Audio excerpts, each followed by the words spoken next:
Assim como cantamos, meditamos agora nos decretos do Senhor. Faremos assim através da pregação da palavra, e para nós, para nossa alegria, está conosco o reverendo Rodrigo Broto. O reverendo Rodrigo está com parte da sua família, não com a família toda, visto que o seu transporte nessa tarde parou no meio da estrada. Então, só o fato dele estar aqui, Juliana comentou assim: meu bem, o carro dos Broto quebrou na estrada. Aí eu parei, estava deitado, descansando, virei para o lado e falei: então tá bom, se ele não chegar, o sermão é tal, amanhã ele pregaria. Mas ele conseguiu chegar, sua família está bem, está tudo bem com os irmãos, então nós louvamos a Deus por isso. O reverendo Rodrigo dispensa apresentações, e de fato e de verdade, eu não creio que devemos apresentar nenhum pregador da palavra por qualquer outro currículo que não seja: este é ministro em plena atividade na Igreja Presbiteriana do Brasil, pastor de nossa denominação e fiel expositor das Escrituras. Ouçamos então a pregação da palavra.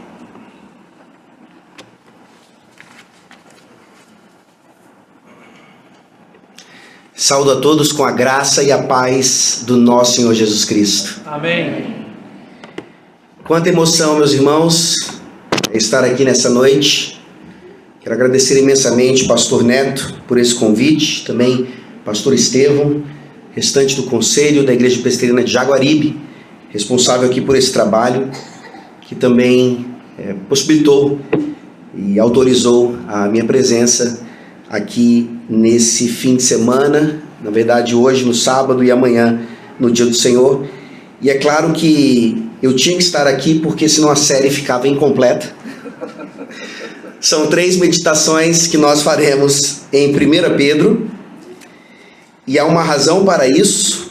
Vamos lá para a epístola que o apóstolo Pedro escreveu a cristãos como nós, cristãos em peregrinação, cristãos sofrendo perseguição, cristãos que muitas vezes não compreendiam exatamente a vontade do Senhor em meio a tudo isso. E hoje, apesar de um contratempo, com o carro parado de fato no meio da estrada, o Senhor aqui nos trouxe, e se Deus quiser amanhã o restante da família estará também em culto solene, manhã e noite, culto matutino e culto vespertino para a glória do Senhor.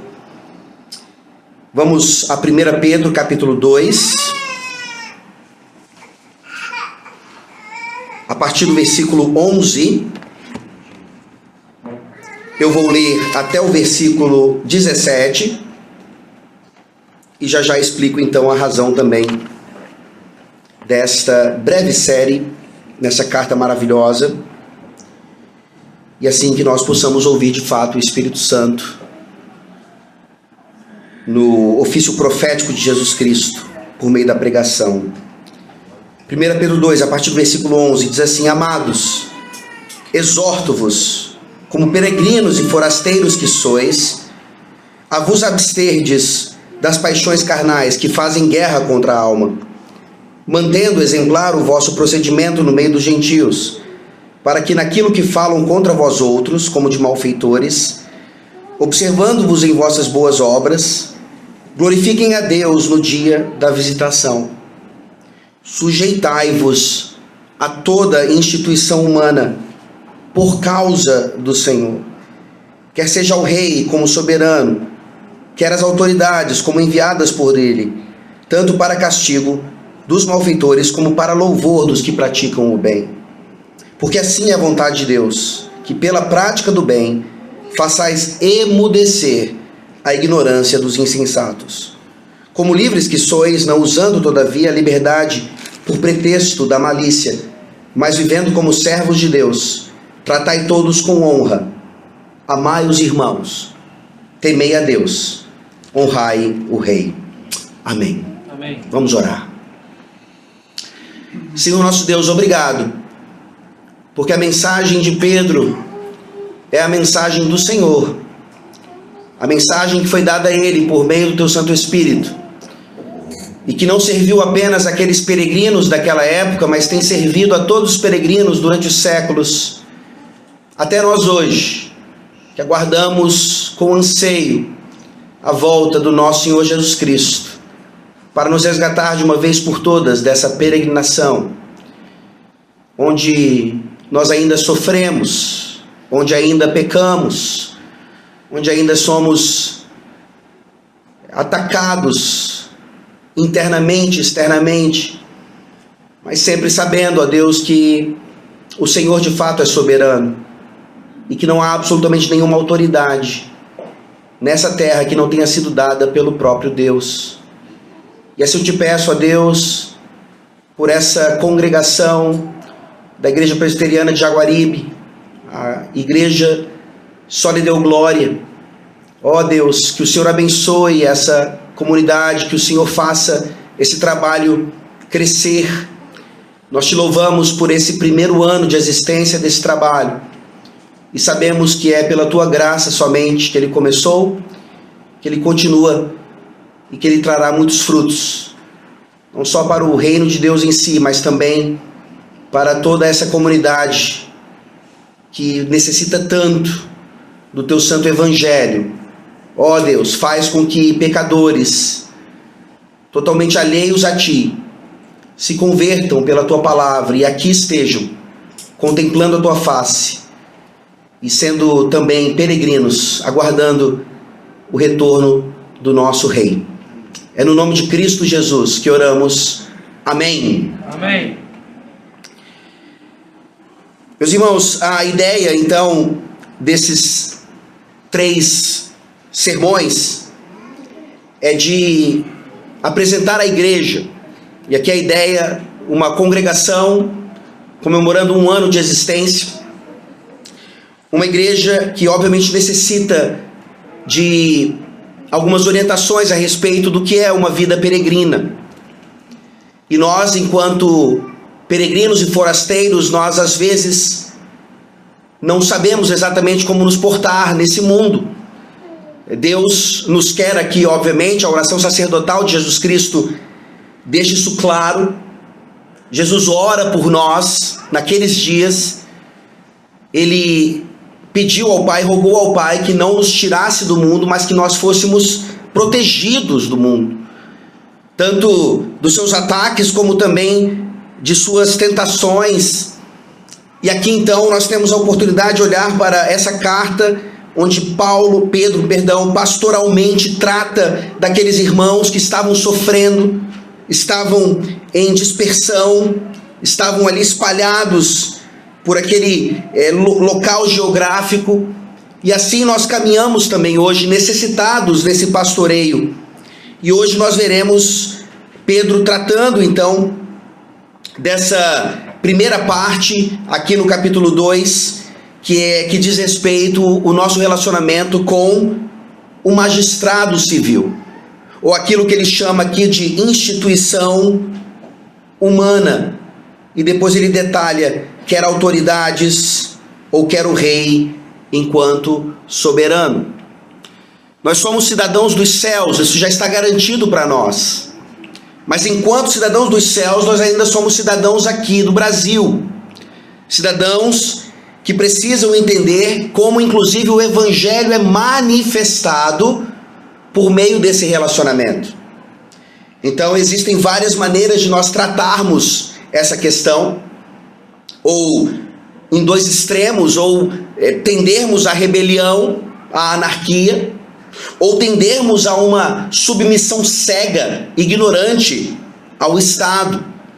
Pedro fala claramente como é que peregrinos devem se portar diante de toda instituição humana, e isso é também para a salvação de pecadores. Não é uma mera manifestação de cidadania, é com o propósito de oferecer o evangelho a pecadores que talvez ainda tenham o Estado como um ídolo e que precisam inclusive serem libertos dessa idolatria. Então hoje nós trataremos desse relacionamento em 1 Pedro 2. Amanhã, se Deus permitir, na parte da manhã, nós trataremos em 1 Pedro 3 dessa outra esfera, de relacionamento, que é a família. E em 1 Pedro 5, amanhã à noite, se Deus também permitir, nós trataremos do relacionamento na igreja, essa terceira esfera, onde Deus manifesta claramente esse relacionamento de autoridade e submissão. E uma igreja peregrina, ela tem o dever, o privilégio e o dever de aprender a caminhar adequadamente, cumprindo o 5º mandamento, em relação a essas 3 esferas. Então nós vemos aqui, em 1 Pedro capítulo 2, a partir do versículo 13, eu fiz questão de ler a partir do 11, justamente para trazer de volta essa temática que está presente em toda a carta. Pedro começa falando àqueles irmãos que estavam na dispersão, tá? Não eram apenas judeus, obviamente, convertidos, mas ele também já incluía gentios. Ele acabou de dizer no capítulo 2, nos versículos 9 e 10, vós, porém, sois raça eleita, sacerdócio real, nação santa, povo de propriedade exclusiva de Deus, a fim de proclamar as virtudes daquele que vos chamou das trevas para a sua maravilhosa luz. Vós sim que antes não erais povo, mas agora sois povo de Deus, que não tinhas alcançado misericórdia, mas agora alcançastes misericórdia. Isso servia tanto para judeus, que precisavam reconhecer o Messias, Jesus Cristo como Messias, como também para gentios, que estavam completamente alheios às alianças do Senhor, ao pacto de Deus com o povo escolhido desde o Antigo Testamento, e que agora se tornaram povo, pela misericórdia do Senhor. Então, judeus e gentios agora um único povo, caminhando juntos como peregrinos para a Nova Jerusalém. Como cidadãos dos céus, eles precisavam entender o que era ainda estar debaixo de um homem como Nero. Nero tornou-se imperador romano em 13 de outubro de 54 depois de Cristo. Numa época de grande esplendor do Império Romano. Nos 5 primeiros anos de seu governo, Nero mostrou-se um bom administrador. Na política, usou a violência e as armas para combater e eliminar as revoltas que aconteciam em algumas províncias do Império. Mas o que mais marcou a história de Nero foi o caso do incêndio que destruiu parte da cidade de Roma, no ano de 64 depois de Cristo. Segundo o historiador Tácito, Nero ficou cantando e tocando lira enquanto a cidade queimava.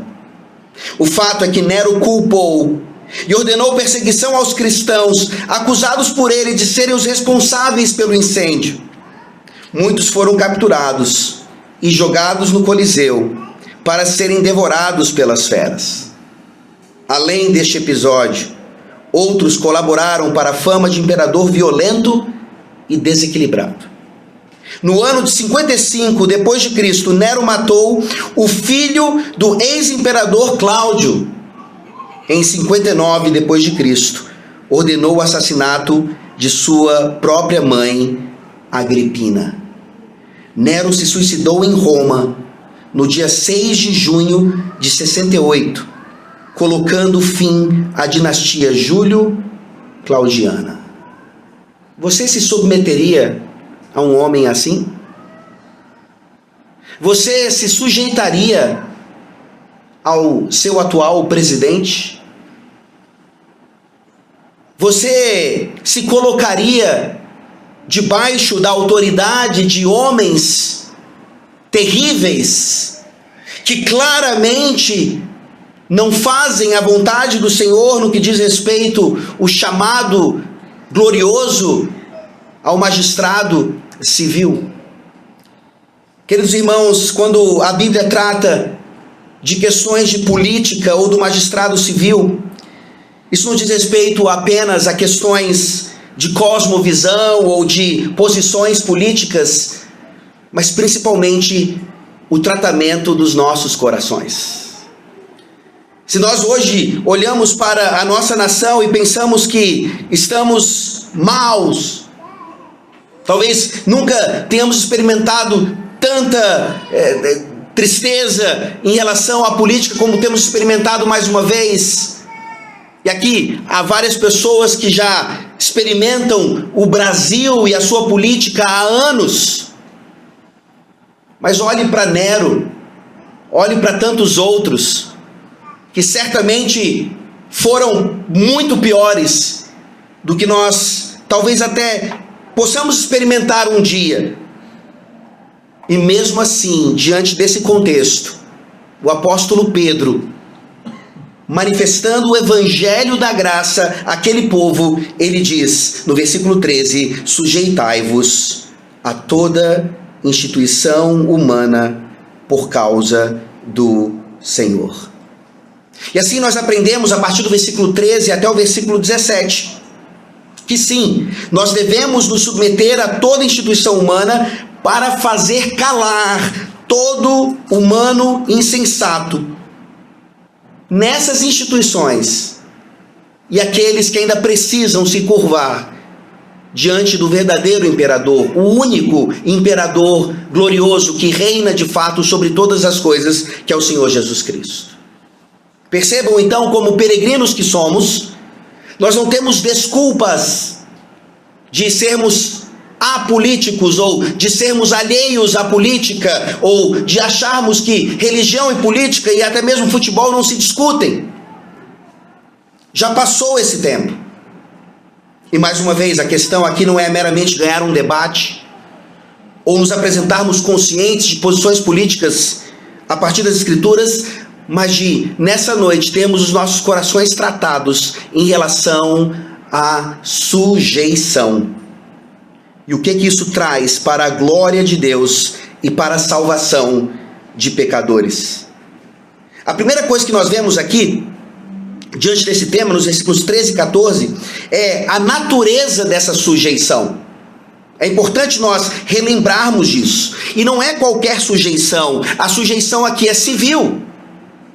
Nós veremos amanhã, mais uma vez, a ideia da sujeição na família. E eu vou me concentrar amanhã na questão do pai, do marido, da autoridade masculina. E domingo à noite, amanhã à noite, nós veremos então um outro aspecto da sujeição, que é relacionado à igreja. A sujeição aos presbíteros, a sujeição àqueles que representam o povo diante de Deus. Assim, que natureza é essa então? Vejam aí mais uma vez, versículos 13 e 14.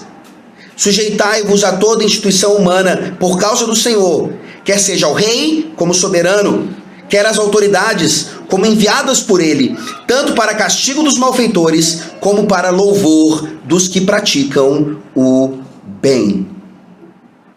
E aqui, quando Pedro fala isso, então, talvez ainda falte para nós a verdadeira ideia do que é esse verbo sujeitar-se.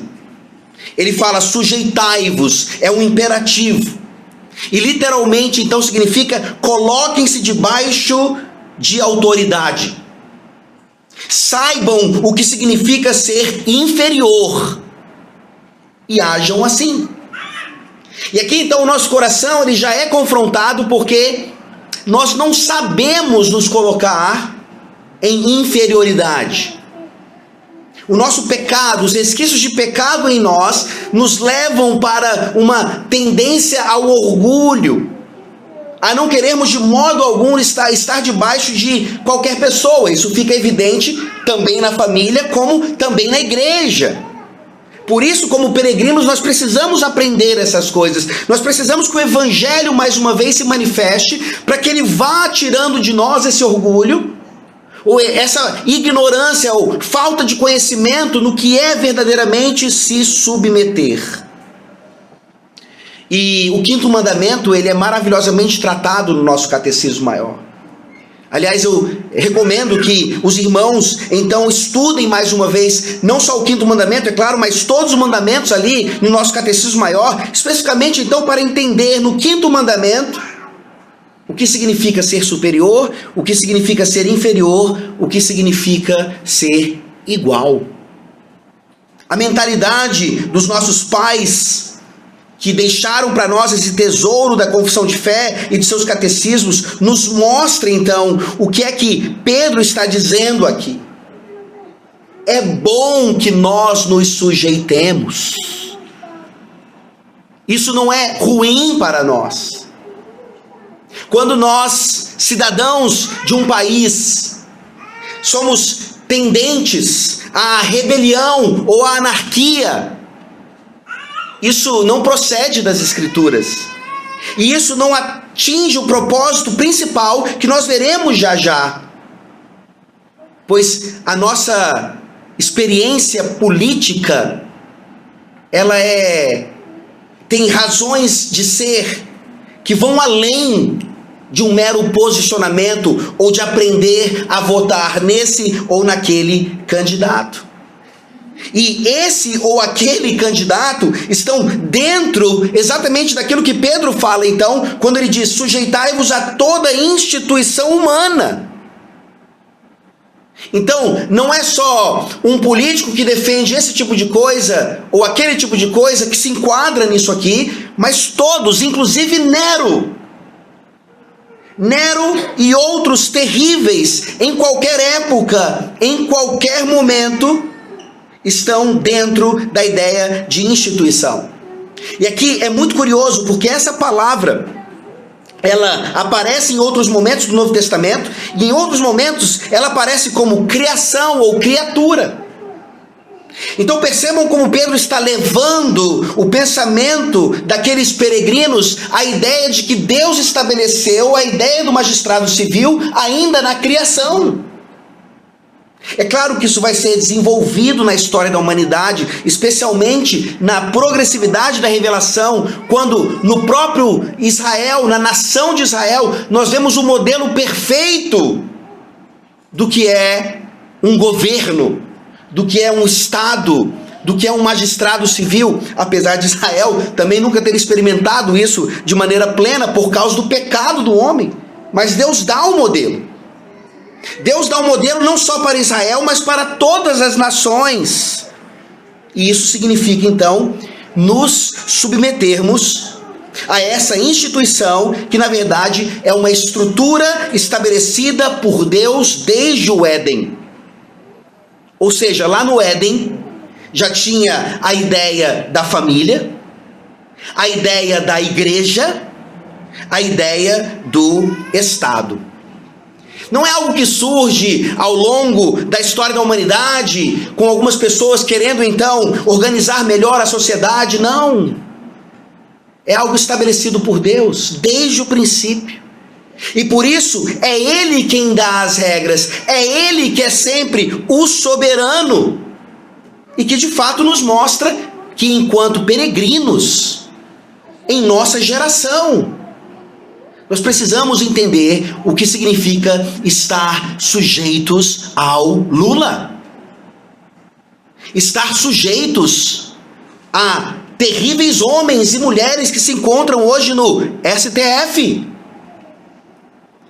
Quando eu falo sobre essas coisas, parece que a nossa mente está preparada para as mensagens do Instagram, mas apenas de acordo com os nossos pensamentos ou opiniões políticas, e não de acordo com o Evangelho. Posições políticas são importantes, a Bíblia fala sobre isso. Existem posições políticas que crentes não deveriam defender. Mas quando Pedro fala aqui, ele está indo muito mais profundamente. Ele está nos mostrando o quanto eu e você ainda não entendemos plenamente, a partir do Evangelho, o que é nos sujeitarmos, não apenas aquele que nós achamos que deveria nos representar, mas inclusive aquele que está longe de atender aos deveres ou àquilo que Deus demanda de um magistrado civil.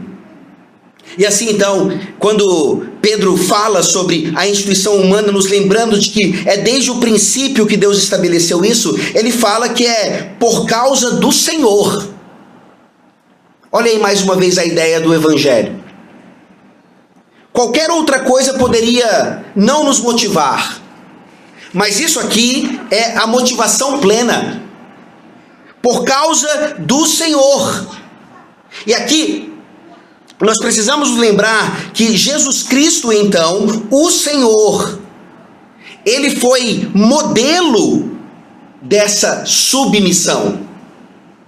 Talvez uma das coisas que mais nos traga dificuldade em relação a nos sujeitarmos a homens maus que estão no poder, que nós podemos chamar sim de homens maus à luz das Escrituras, é o que acontece no primeiro semestre, né, na nossa nação, na nossa vida. Você provavelmente fica um pouco mais pobre no primeiro semestre. Você acabou de pagar o imposto de renda, ainda está pagando, na verdade, vai pagar até dezembro. Você teve que pagar IPTU, IPVA. E nós vemos como governos que não entendem até mesmo as suas limitações, eles acabam trazendo cargas de impostos muito grandes a uma nação. E o livro de Provérbios nos mostra o quanto isso é tenebroso, o quanto isso é terrível para uma nação. Mas quão submisso você é, então, quando você está lá preparando o seu imposto de renda? Quão tendencioso você é a descobrir ali uma brecha na lei para você não ter que pagar tanto assim? Ou talvez você esteja tão convencido do seu conservadorismo que você diz, para esse ou para aquele eu não pago tributos, do meu dinheiro não vai sair nenhum auxílio para esse tipo de governante. Abra sua Bíblia, por favor, em Mateus 17. E nós vemos o Senhor da glória nos mostrando o que é submissão, jamais cega, mas uma submissão a partir do Evangelho. Mateus 17, a partir do versículo 24.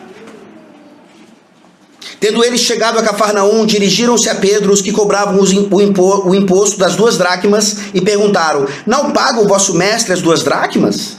Sim, respondeu ele. Ao entrar Pedro em casa, Jesus se lhe antecipou, dizendo: Simão, o que te parece? De quem cobram os reis da terra impostos ou tributo? Dos seus filhos ou dos estranhos? Respondendo Pedro: dos estranhos. Jesus lhe disse: logo estão isentos os filhos.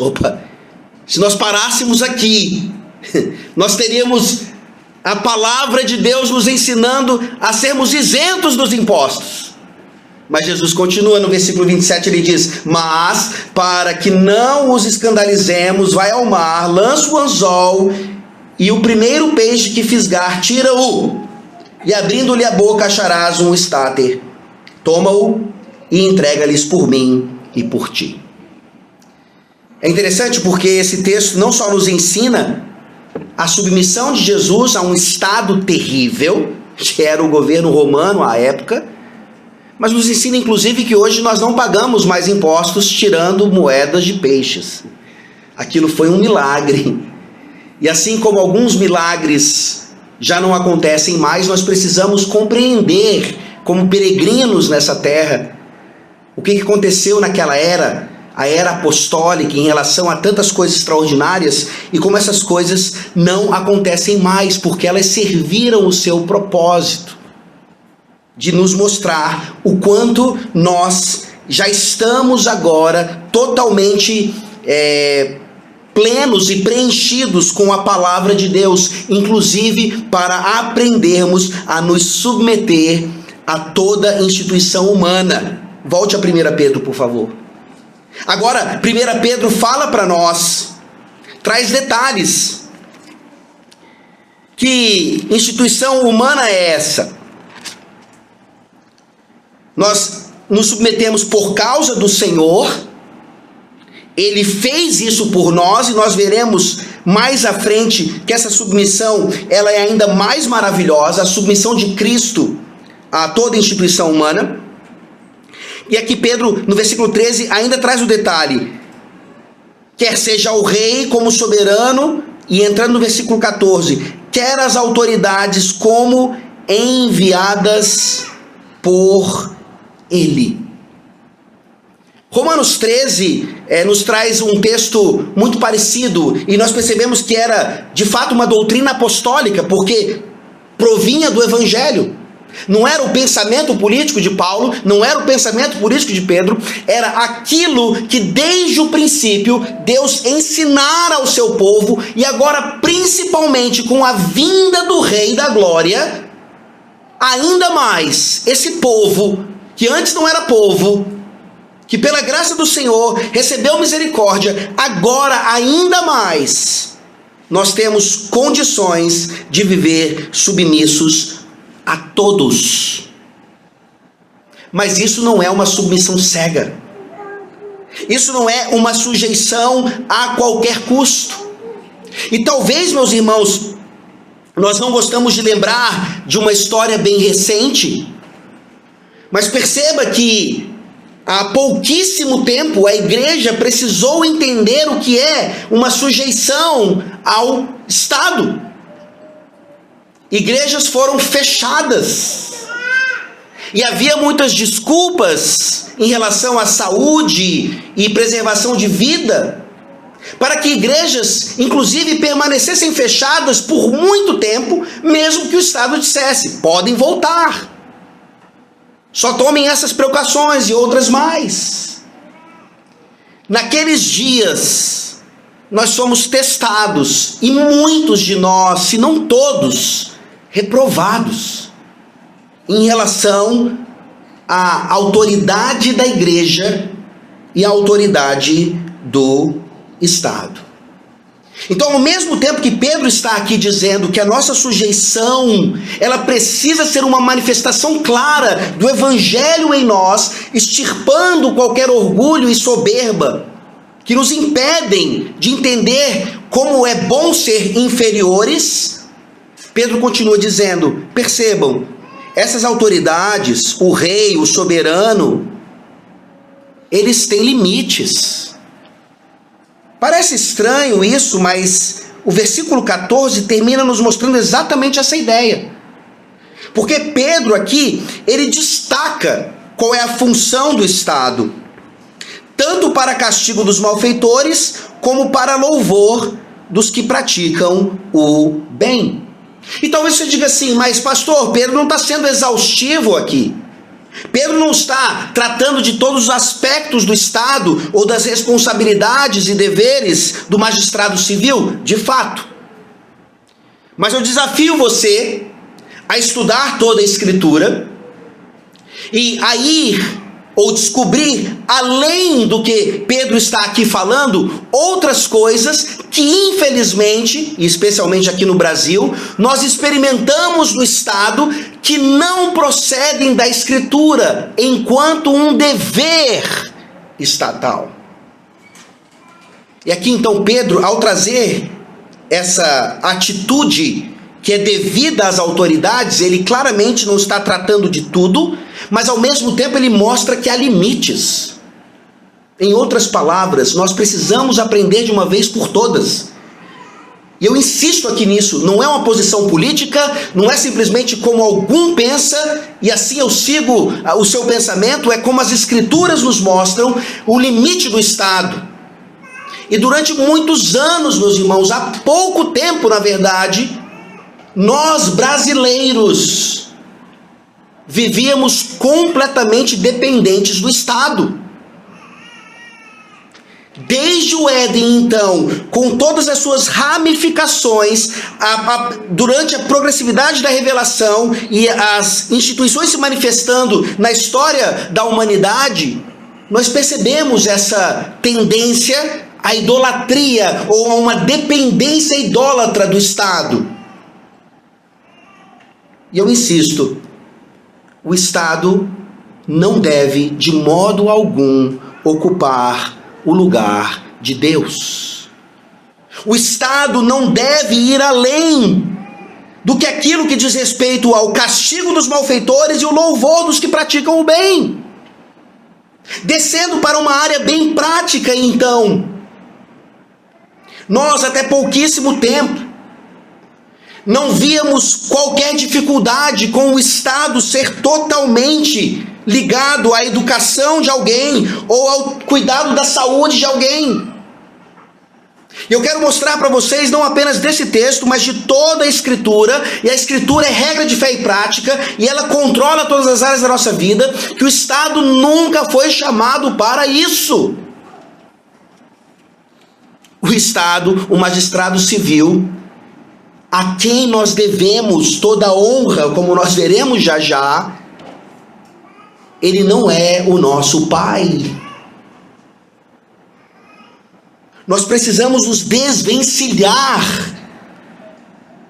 desse estadismo que existe em nós, dessa dependência estatal que está enraizada em nós. E olhamos então para, sim, o que Pedro está aqui nos chamando para fazer, e pedimos ao Espírito Santo que nos ajude a sermos sujeitos ao Estado, mas que não seja uma sujeição ou uma submissão cegas. Que Deus nos ajude, inclusive, como o próprio apóstolo Pedro nos ensina lá em Atos, a compreender e a praticar a desobediência civil quando essa se mostra necessária. Em outras palavras, o que Pedro está ensinando aqui é ao mesmo tempo o nosso dever enquanto cidadãos a essa submissão, mas também a nossa responsabilidade de entender, de saber votar, de sermos políticos, de apresentarmos reações legítimas a exageros ou autoritarismos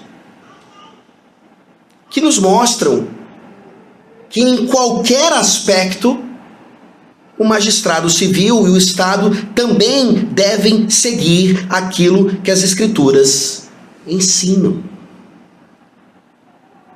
E aí cabe a pergunta. Veja, nosso coração não está pronto a ser sujeito, então nós vamos descambar ou para a anarquia ou para uma sujeição extremada. Mas o nosso coração não estando pronto, então nós recebemos essa mensagem e o Evangelho nos purifica disso e nos mostra: a palavra de Deus tem as respostas que nós precisamos para não sermos nem anarquistas e nem totalmente submissos ou submissos desnecessariamente ao Estado. Hoje, muitos cristãos têm se levantado ou demonstrado desobediência a essa palavra aqui, porque eles seguem pessoas que parecem atender àquilo que a palavra de Deus diz. Chegou um conservador muito famoso no Brasil nesses dias, e ele parece um ministro da palavra, com tantos súditos o ouvindo, indo às suas palestras e olhando e dizendo assim: quem dera o Brasil tivesse um homem como esse, então, para nos ensinar os caminhos que nos libertariam da tirania estatal. Meus irmãos, esse homem, ele não é um profeta. Esse homem, assim como tantos outros, ou presencialmente ou na internet, eles não têm as respostas. Eles são cegos guiando outros cegos. Eles podem parecer e muito aquilo que nós gostaríamos que alguém ensinasse a partir das Escrituras. Mas percebam, nós somos peregrinos e a mensagem é principalmente para a igreja. E assim, somente alguém que tem de fato o Espírito Santo é capaz de se sujeitar a toda instituição humana e saber, inclusive, quando praticar desobediência civil e por que razão. É isso que nós começamos a ver a partir do versículo 15. Os versículos 13 e 14 nos mostram essa natureza, então. A base, o que é de fato o magistrado civil, como nos sujeitarmos. E a partir do versículo 15, Pedro começa a nos dizer: existe um propósito para isso, gente. Não é apenas um conhecimento político qualquer, que faz você então agora um grande debatedor, ou presencialmente ou na internet. Vejam que propósito é esse. O propósito da sujeição civil nos versículos 15 e 16. Porque assim é a vontade de Deus, que pela prática do bem façais emudecer a ignorância dos insensatos, como livres que sois, não usando todavia a liberdade por pretexto da malícia, mas vivendo como servos de Deus. Qual é o propósito então dessa sujeição civil?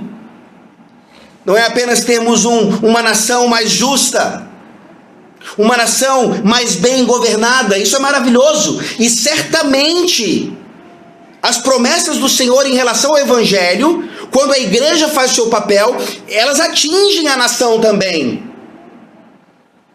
Mas primordialmente então, o que Pedro está fazendo aqui é aplicando aquilo que ele falou no versículo 12. Volte ali, por favor. Ele está falando com esses peregrinos, ele está falando com esses forasteiros.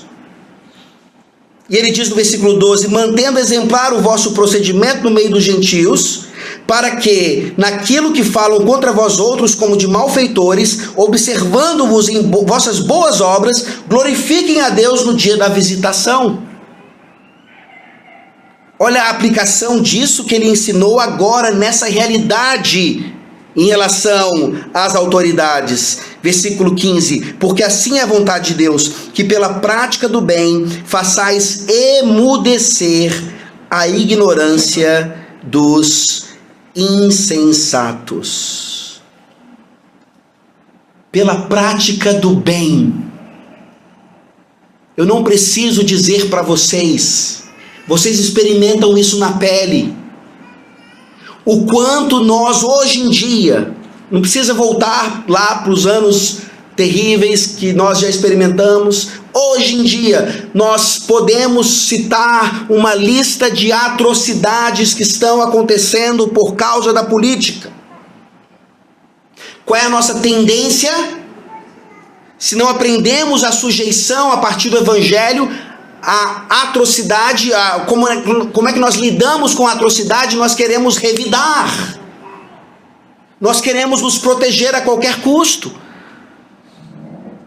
Nós não aprendemos que essa sujeição significa muitas vezes sofrimento, sim, do povo de Deus, para que Deus então manifeste a sua glória, inclusive na libertação do seu povo, de acordo com a sua providência.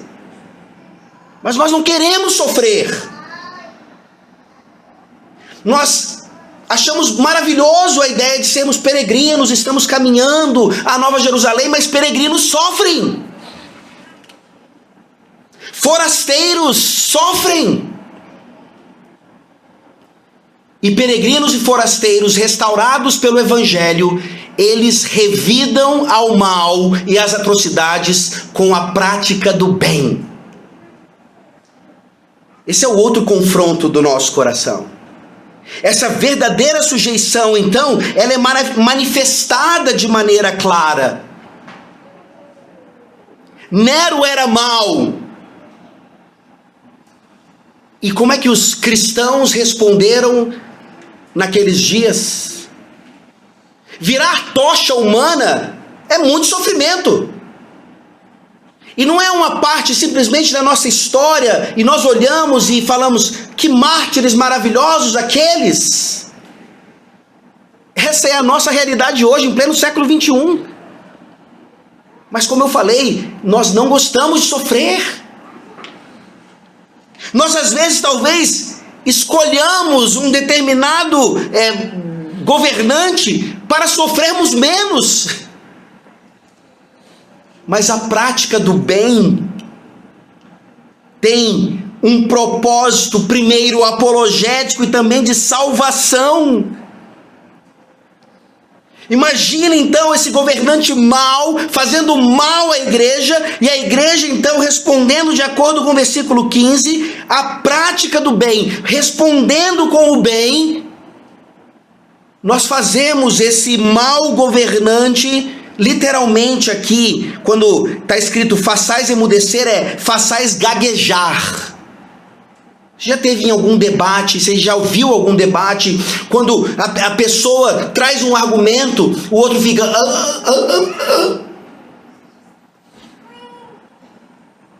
Eu tenho certeza que vocês querem ver alguns governantes aí falando menos. Façam-os gaguejar então. Vivamos vidas, sejamos uma igreja que manifesta exatamente aquilo, um procedimento exemplar no meio dos gentios. Não apenas para que nós ganhemos o debate, não apenas para que eles fiquem totalmente envergonhados e gaguejando, mas que nisso eles tenham a esperança de salvação. Pela prática do bem, façais emudecer a ignorância dos insensatos. Deus salva insensatos, Deus salva homens terríveis. Deus salva por meio do evangelho, inclusive corruptos, que desesperadamente precisam do Senhor Jesus Cristo. E Pedro continua no versículo 16 nos mostrando que essa prática do bem, então, ela envolve um entendimento e uma experiência de liberdade. Não tem como você falar sobre política sem tratar do assunto de liberdade. Mais uma vez eu insisto, por favor, cuidado com os seus influencers, cuidado com os seus gurus políticos. Porque muitos deles, mas muitos deles, defendem liberdade de modo errado. São libertários e totalmente libertários, fugindo do conceito adequado de liberdade. Inclusive, muitos se encontram exatamente aqui, buscando a liberdade, acham que o ser humano pode ser livre para fazer qualquer coisa. E no versículo 16, Pedro fala claramente: como livres que sois, não usando todavia a liberdade por pretexto da malícia, mas vivendo como servos de Deus. A liberdade verdadeira, ela só se encontra na vida de escravos de Cristo. Se alguém não é escravo de Cristo, e essa pessoa fala sobre liberdade, ela escreve sobre liberdade, ela fala que o verdadeiro Estado traz a liberdade, naquele momento você sabe que aquela pessoa precisa desesperadamente de liberdade verdadeira. E não tenham dúvidas de que aquele discurso, ele vai inevitavelmente levar à libertinagem.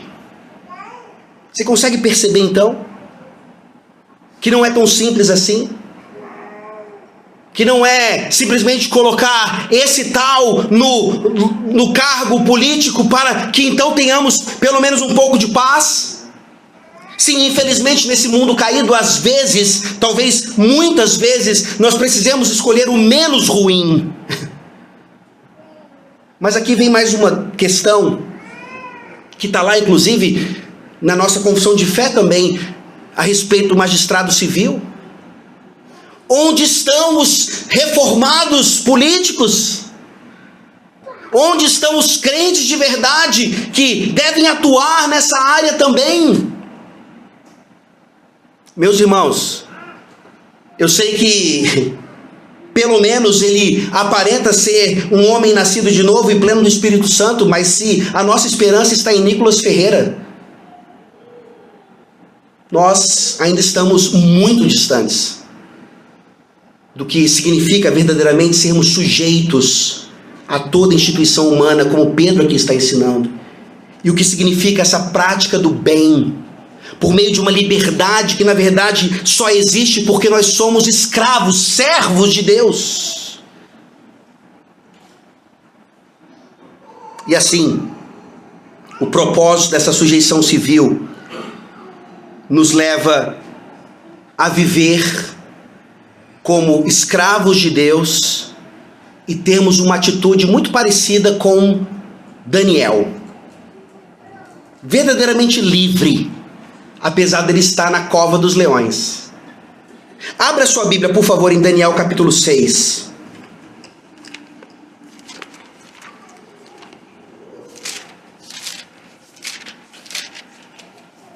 Daniel 6. Vocês conhecem a história?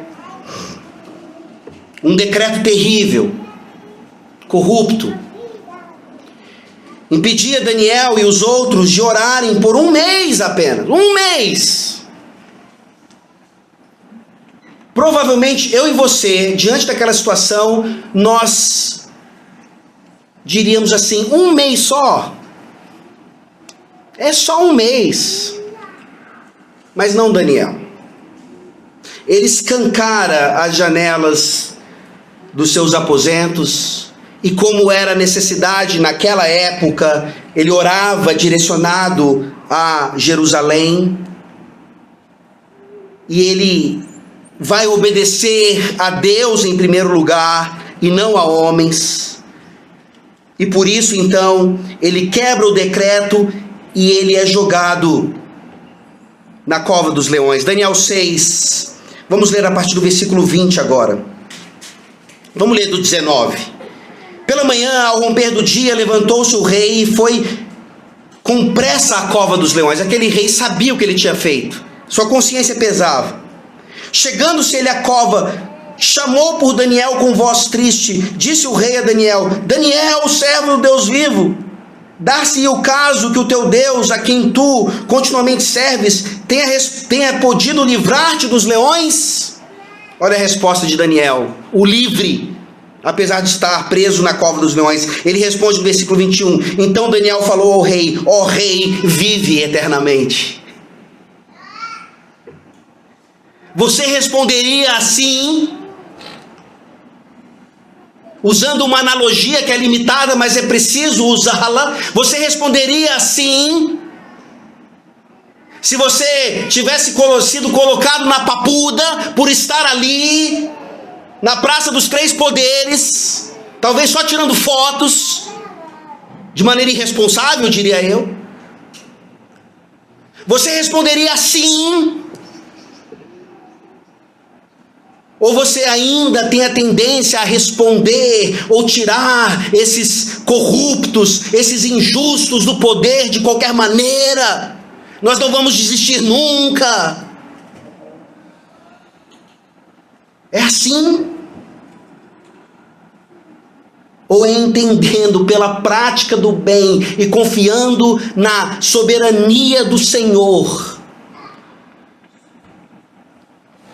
que tanto lá na época de Daniel como hoje ainda, é Deus quem reina. E o que nos cabe é sermos seus escravos. Fiquem tranquilos, porque ser escravo de Deus é nós termos totais condições de cumprir o 5º mandamento, inclusive em relação a políticos terríveis. E aqui cabe uma outra aplicação bem prática. Cuidado com as brincadeiras que vocês fazem ou que vocês recebem como chacota, inclusive do nosso presidente. Ele é o nosso presidente. Discorde o quanto você tem para discordar, inclusive biblicamente. Ore o quanto você precisa orar para que ele seja transformado e talvez até salvo pela graça de Deus. Mas se você zomba do presidente, quem quer que ele seja, você peca.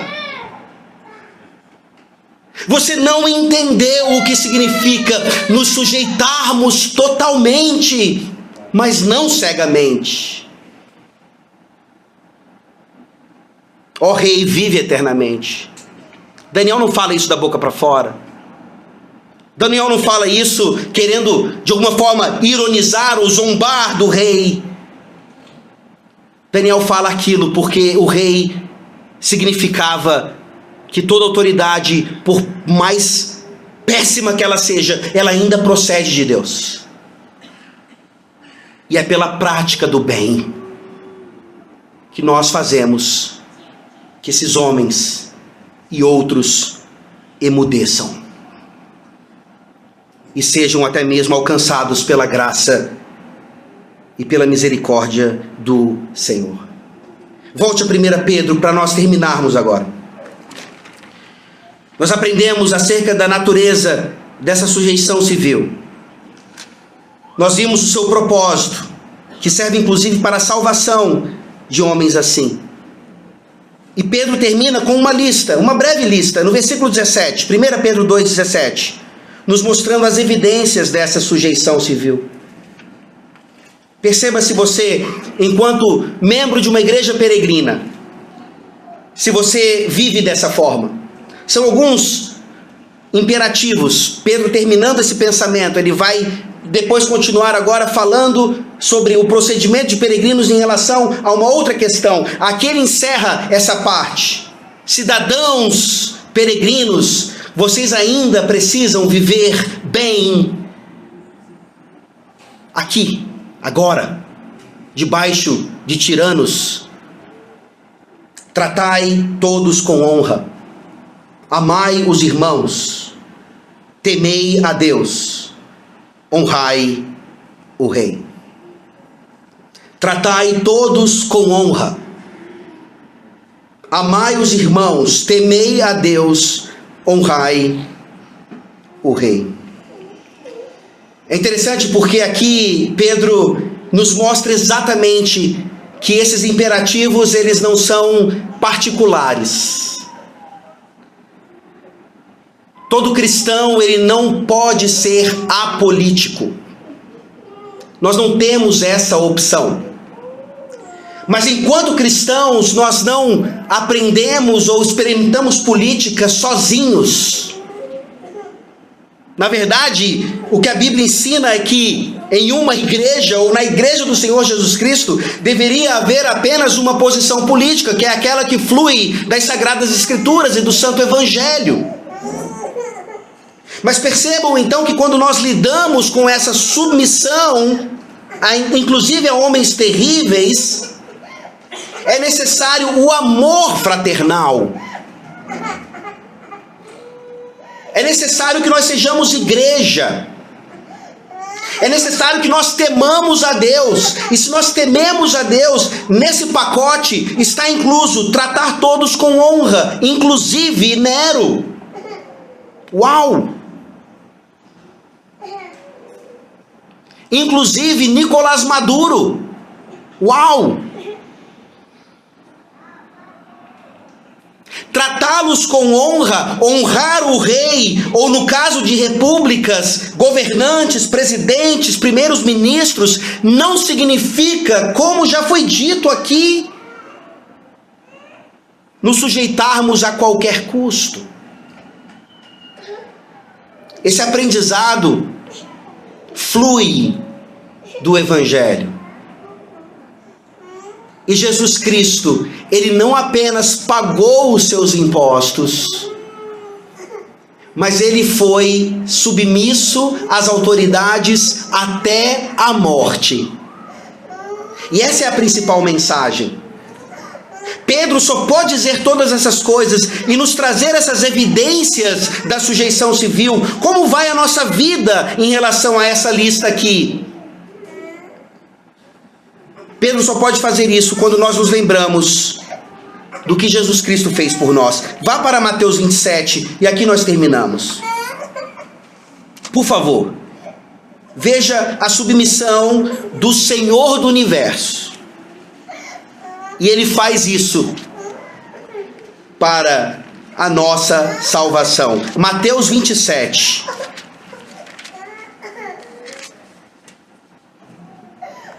A partir do versículo 11.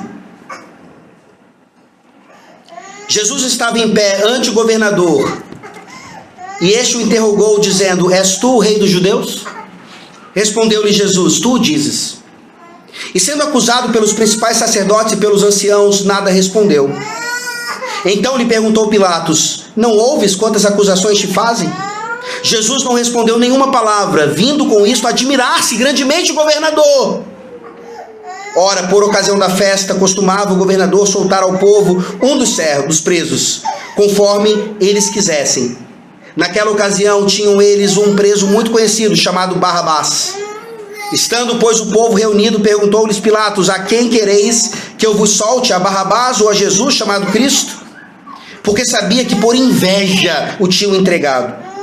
E estando ele no tribunal, sua mulher mandou dizer-lhe: não te envolvas com esse justo, porque hoje em sonho muito sofri por seu respeito. Mas os principais sacerdotes e os anciãos persuadiram o povo a que pedisse Barrabás e fizesse morrer Jesus. De novo, perguntou-lhes o governador: qual dos dois quereis que eu vos solte? Responderam eles: Barrabás. Replicou-lhes Pilatos: que farei então de Jesus chamado Cristo? Seja crucificado, responderam todos. Que mal fez ele? Perguntou Pilatos. Porém cada vez clamavam mais: seja crucificado. Vendo Pilatos que nada conseguia, antes pelo contrário, aumentava o tumulto, mandando vir água, lavou as mãos perante o povo, dizendo: estou inocente do sangue deste justo. Fique o caso convosco. E o povo todo respondeu: caia sobre nós o seu sangue e sobre os nossos filhos. Então Pilatos lhe soltou Barrabás e, após haver açoitado a Jesus, entregou-o para ser crucificado. Essa é a sujeição que o nosso Senhor espera de cada um de nós que somos peregrinos. E graças a Deus, porque nessa peregrinação vocês têm irmãos a quem amar e que amam também. Aqui na Soli Deo Glória, na igreja de Jaguaribe, na igreja do Senhor Jesus Cristo em todo o mundo. E que Deus possa nos dar oportunidades ainda maiores de fazer homens maus gaguejarem e, uma vez que recuperarem a fala, poderem professar a sua fé em Jesus Cristo, que morreu submisso a Pilatos e a outros, para que eu e você tivéssemos vida e a vida eterna. Vamos orar. Senhor Deus glorioso, obrigado pela tua palavra, pela tua sabedoria, por tudo aquilo que nós devemos e podemos aprender a partir dela. Nosso coração é confrontado, ó Deus, com a ideia da sujeição, da submissão. E ao assim fazer conosco, pela tua palavra, que esse evangelho confrontador seja também o evangelho edificante, transformador, que nos ensina a viver no Brasil ou em qualquer lugar do mundo, como igreja do Senhor, com amor fraternal, temendo a Ti em primeiro lugar e honrando a todos, e assim cumprindo o propósito, que foi o propósito principal de Jesus ao se submeter a um homem como Pilatos, a governantes maus, tanto civis como eclesiásticos, para que o seu povo pudesse ser salvo pelo seu sangue derramado. Nos ajuda a dizer, como Daniel: ó Rei, vive eternamente, principalmente a Jesus Cristo, e também a todos aqueles outros que foram colocados em lugar de autoridade por Ti mesmo. Transforma a nossa nação, ó Deus. Nos dá governantes de acordo com a Tua palavra. Em nome de Cristo Jesus é que nós oramos. Amém.